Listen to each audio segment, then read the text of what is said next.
Hi, I'm Natalie, and today I'm going through a script that I personally wrote as an example. Originally, this was supposed to be an example of how to write a good script, but after having read through it, it's not great. It is technically sound, but we're gonna see there's actually a lot of problems with this story. And I wanna show you how these story problems really show up, can actually take us out of the script and make us not wanna read very much farther. Let's dive in.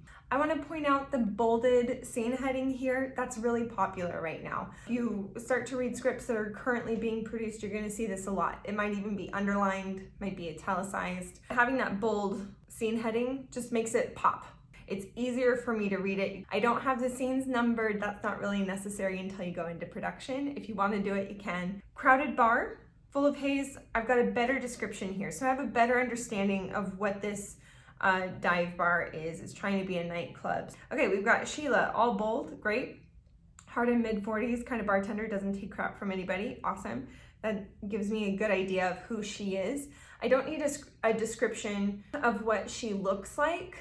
I really just need to get an idea of who her character is. Mike, 30s, men's warehouse suit. Now this does work because there's a big difference between the type of person who wears an Armani suit versus a men's warehouse suit versus a JCPenney suit, right? It does actually tell me something about who this character is. He looks lost and he's seated alone in the bar. That's something that's gonna have to be explained later. So I'm gonna just underline that so we can come back to it. It feels like we're setting something up. So if we're setting something up like that in the beginning, it's gotta have a payoff later. That's the main problem with this story. Jennifer, she's got a leather jacket. That tells me a little something. I'd like to have a little more description about her disposition and what she's like. That's a pretty weak description right there. And she spies Mike, she plants herself in the open seat next to him. And then here's what's interesting. So she says, "Are you lost? Tell me that Mike doesn't come here very often." That's what I'm thinking while I'm reading this. So Mike must not come here very often. He says, "Nice to see you too." We can see that there's some kind of a relationship between Mike and Jennifer. I never read a script before I read the synopsis, or I do very, very, very rarely. At this point though, if I hadn't read the synopsis and if the synopsis hadn't told me who the main character is, out of these three people, I wouldn't know who the main character is. I would guess that it's either Sheila or Mike because they started the scene and then Jennifer came in later. Sheila doesn't actually have any action in this first section. So that would be another problem there. Like, what is Sheila doing? Mike looks like he's lost. Sheila is just there. But like, what are they doing together? They don't really have any action. Sheila's obvious annoyance is momentarily soothed when she sees Jennifer sit down. Okay, so we know there's a relationship between Jennifer and Sheila. So for some reason, Sheila likes Jennifer. Okay, and now we see that Sheila is mad at Mike because she says, "Can you get this guy to order a drink before I kick him out?" It's a bit aggressive. It's also a little bit hard to believe.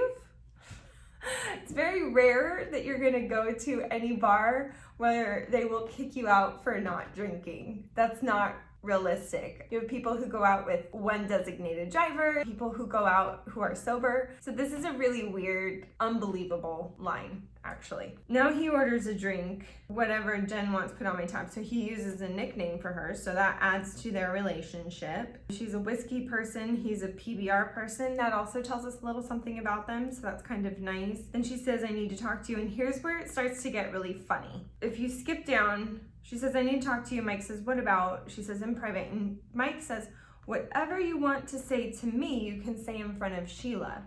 That tells me that Mike also has a relationship with Sheila. Then why does he look like he's lost at Sheila's bar? Now this is starting to not make any sense. So Sheila raises an eyebrow at that. She finds a comfortable spot to lean in. It's just kind of a weird situation. Like, I don't know why Mike is doing that. Let's keep going and just see what happens. This is the part in the old script that said they have a conversation while time passes. So now we're actually getting the conversation, which is better. I think somebody's following me or stalking me. Paranoid much? This line is also weird. It's kind of mean. You see how this stuff is like really incongruent? It doesn't make any sense. If you see somebody and you're in a crabby mood and then you get excited and then they tell you, oh my gosh, I think somebody's following me, you don't go from like, oh, I'm so happy to see you, to like, wow, overreacting. Not a very friendly reaction. Even though stuff like that might happen in real life, in terms of storytelling, it makes stuff really confusing. And then she says, see, I want to talk in private. Now Sheila says sorry. So I don't know, maybe Sheila's just kind of joking around, but we don't have anything in here to tell us that Sheila is just joking around. Sorry with a weird feeling, somebody keeps coming up behind me, moving things when I'm not around, blah, blah, blah. She's got pictures. So the other thing that's missing is, why is Jennifer telling Mike all of this? Now I know the answer. I wrote this bad script. Mike is supposed to be a private eye, but so far we've had nothing in here telling us that Mike is a private eye. So that's very confusing. The other thing that's confusing is why Jennifer found him here. So did he come to the bar waiting to see Jennifer because he knew she was gonna need his help? Does he always hang out here and Jennifer knows that, so she came there on purpose to find him? Their reason for finding each other and being together is really muddy. So he's gonna take the case here. If Mike is a private eye, if he's waiting for her at the bar, why is he reluctant to help Jennifer? I mean, I'm only 3 pages in. I might give this a chance. I might keep reading a little bit farther, try to find out the answers to these questions. If I don't get these answers quickly, I'm gonna stop reading the script. Here's an example of an ellipses that's fine. It's kind of a pause, that's okay. We can see she's stressed, that's fine. You can see that on someone's face. If Jennifer was off camera, Mike should be off camera, so I've already made a couple of notes in here. I see you on her phone and dark gloved hand picks it up and moves it, so there's somebody in there with them, which is creepy. I've got to go to work, so that tells me she's got to get out, which was unclear before. She's got to leave for work. Why did she have him come over before she goes to work? Like, does that make sense?